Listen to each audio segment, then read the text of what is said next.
하나님의 말씀 봅니다. 하나님의 말씀은 고린도후서 5장 1절에서 10절, 신약성경 290쪽입니다. 만일 땅에 있는 우리의 장막집이 무너지면 하나님께서 지으신 집 곧 손으로 지으신 것이 아니요 하늘에 있는 영원한 집이 우리에게 있는 줄 아느니라. 참으로 우리가 여기 있어 탄식하며 하늘로부터 오는 우리 처소를 덧입기를 간절히 사모하노라. 이렇게 입음은 우리가 벗은 자들로 발견되지 않으려 함이니 참으로 이 장막에 있는 우리가 짐진 것 같이 탄식하는 것은 벗고자 함이 아니요 오히려 덧입고자 함이니 죽을 것이 생명에 삼킨 바 되게 하려 함이라. 곧 이것을 우리에게 이루게 하시고 보증으로 성령을 우리에게 주신 이는 하나님이시니라.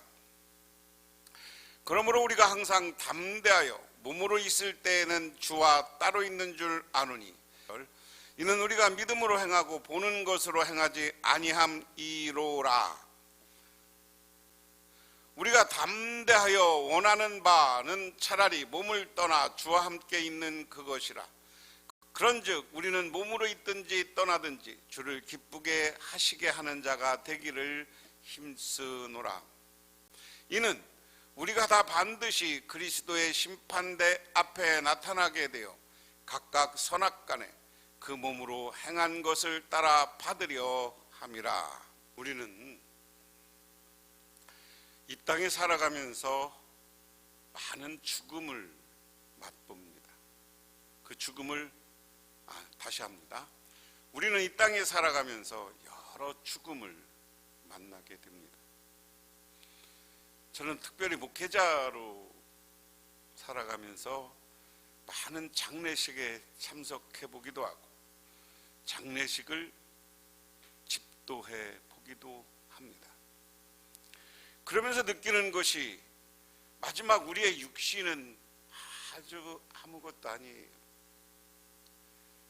흙으로 묻히면 흙으로 다시 돌아가는 것이고 화장하면 하나의 티끌로 변화되는 것입니다. 그렇기 때문에 우리는 이 땅에 그 보이는 것 그것이 전부가 아니라 우리는 영적인 존재고 영원한 하나님 나라를 바라보고 사는 사람이 되어야 된다. 오늘 말씀을 그래서 한 절 한 절 보면 그렇습니다. 오늘 1절에 하늘에 있는 영원한 집이라는 거예요. 자, 새 번역으로 읽어보면 땅에 있는 우리의 장막집이 무너지면 하나님께서 지으신 집 곧 사람의 손으로 지으신 것이 아니라 하늘에 있는 영원한 집이 우리에게 있는 줄 압니다.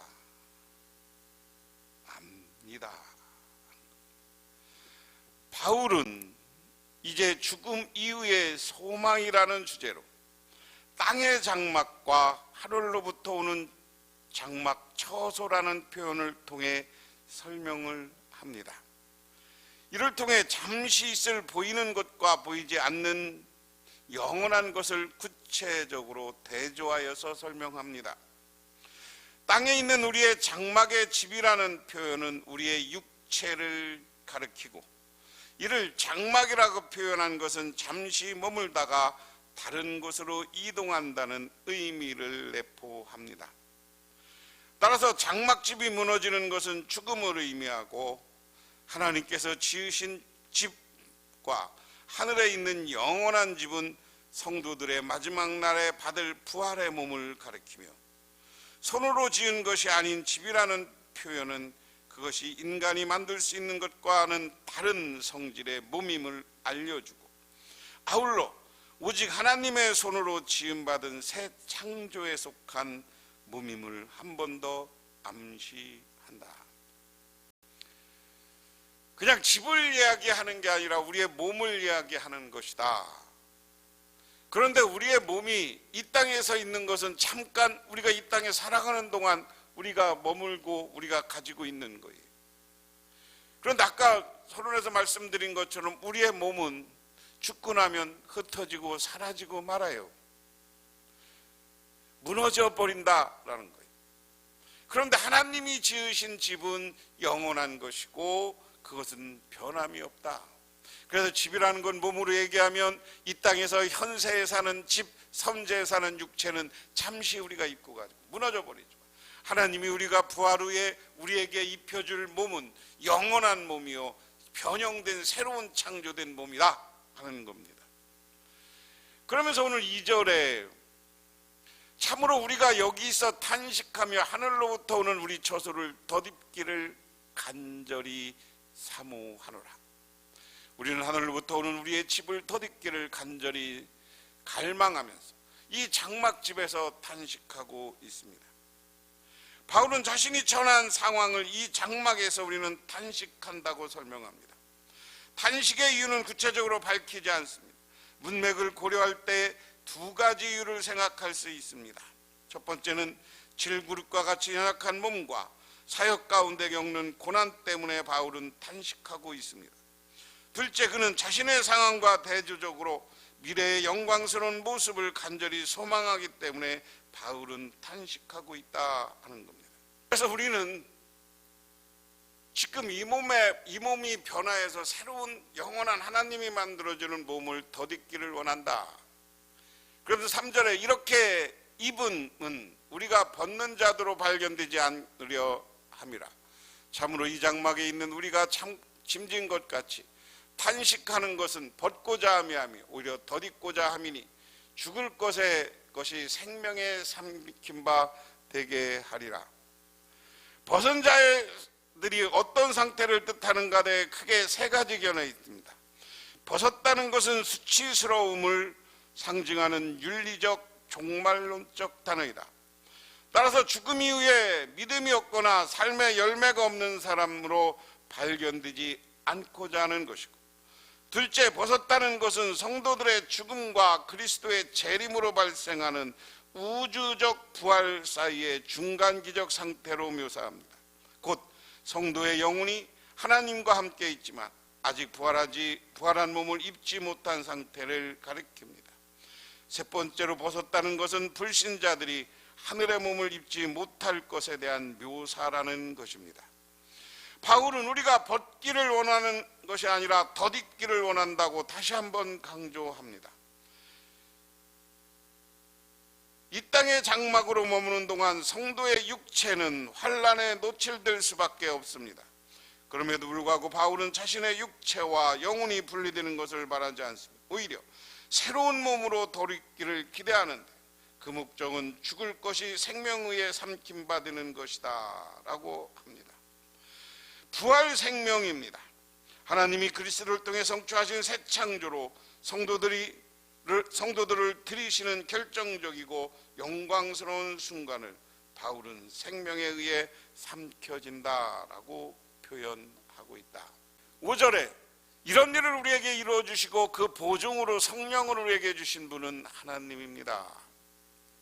쉽게 말하면 우리 사람은 지금 옷을 입고 있는데 무슨 옷을 입고 있느냐?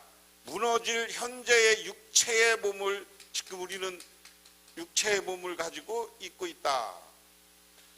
이 몸은 무너지고 사라지고 말아요. 그런데 하나님은 우리가 부활 후에 새 몸을 주시는데 그것을 새로운 장막이라고 표현했어요. 그래서 영원한 하나님 나라의 장막이라고 표현했습니다.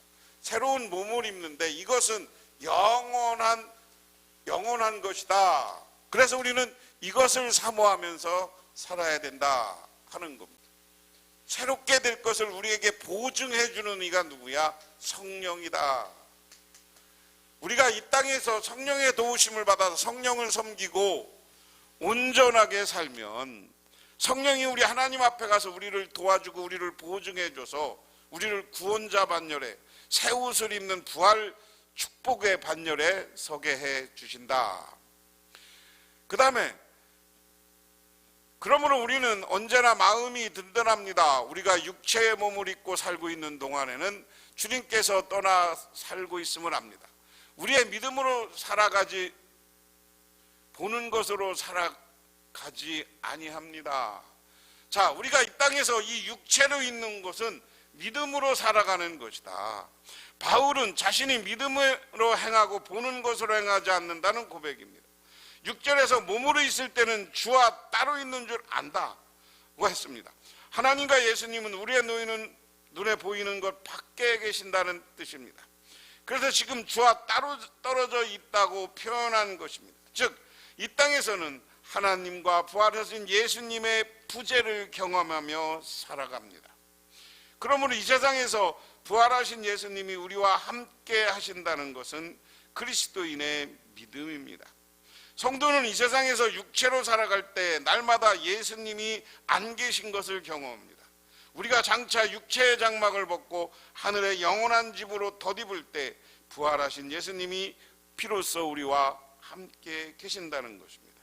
새 시대 우리는 주님을 직접 볼 것이고 주님과 함께 거할 것이지만 그때에는 복음에 반응하며 믿음을 통해 주님과 관계를 맺으며 살아가는 것이다. 쉽게 말하면 우리는 하나님이 영원한 하나님 나라를 바라보고 이 땅에서는 예수 그리스도를 믿고 사는 거다. 근데 지금 이 땅에서 예수님이 안 계셔요. 지금은 예수님은 딴 데 떠리고 성령을 보내주셨어요. 그래서 5절에 성령이 보증이라는 거예요. 그래서 우리가 이 땅에서 믿음을 가지고 살아가야 되는 것이지 뭐 보이는 건 뭐 이걸 가지고 이야기하면 안 된다. 부활을 믿는 것은 믿음입니다. 예수 그리스도의 부활을 믿고 그것을 따라야 됩니다. 우리가 담대히 원하는 바는 차라리 몸을 떠나 주와 함께 있는 그것이라. 그런즉 우리는 몸으로 있든지 떠나든지 주를 기쁘시게 하는 자가 되기를 힘쓰니라. 바울은 연약한 지금의 육체를 벗고 주님과 함께 거하기를 소망한다. 그게 더 낫겠다. 그러나 몸에 있든지 떠나든지 나는 주를 기쁘시게 하는 자가 되기를 고백한다. 그래서 바울의 삶의 최대의 목적은 주님을 기쁘시게 하는 것이다. 우리의 삶도 뭐냐? 오늘 사도 바울이 고린도 교회에 여러 가지 도전을 받고 고린도 교회로부터 실망과 좌절을 받았어요. 그럼에도 불구하고 오늘 고린도 교인들을 향해서 무슨 얘기를 하고 있는 거냐? 자, 여러분, 우리가 이 땅에서 고난받고 힘들고 여러분들이 나를 공격할 때는 그냥 차라리 주님과 함께 있기는 더 좋을 수도 있어요. 죽는 게. 하나님, 그렇지만 사나 죽으나 나의 목적은 예수님을 기쁘시게 하는 것이다. 하나님을 기쁘게 하는 것이다. 우리의 기독교인들의 삶의 목적을 여기에 두지 않으면 조금 어려움이 있으면 좌절하고 실망하고 많은 겁니다. 그래서 저와 여러분들도 주님을 기쁘시게 하는 사람이 되시기를 바랍니다. 그러면서 마지막 10절에 이는 우리가 다 반드시 그리스도의 심판대 앞에 나타나게 되며 각각 선악간에 그 몸에 행한 것을 따라 받으려 함이라. 바울은 주님을 기쁘시게 하려는 또 다른 이유를 설명하는데 모두가 그리스도의 심판대에 서야 하기 때문이다. 바울은 심판대, 베마라는 단어를 2번 사용하는데 다른 한 번은 하나님의 심판대라는 말로 로마서 14장 10절에 있고 이 두 심판대는 다른 것이 아니라 하나님의 심판 사건을 가리키고 있습니다. 이것은 하나님께서 예수 그리스도로 말미암아 사람들의 은밀한 것을 심판하시기 때문입니다. 이 심판의 근거는 각 사람이 이 땅에서 몸으로 행한 행위이다. 이 땅에서 우리가 어떻게 살았느냐에 따라서 하나님은 나중에 우리를 심판한다. 그래서 우리는 이 땅에서 영원한 하나님 나라의 장막을 따라 바라보면서 살아야 되는데 그 영원한 집을 우리의 소망으로 간직하고 살아야 된다. 그 다음에 우리가 이 보는 것이 아니라 믿음으로 행하는 삶을 살아야 된다. 우리의 삶은 하나님 앞에 믿음으로 행하는 사람. 그리고 마지막으로 우리의 삶은 주님을 기쁘시게 하는 삶이 되어야 한다.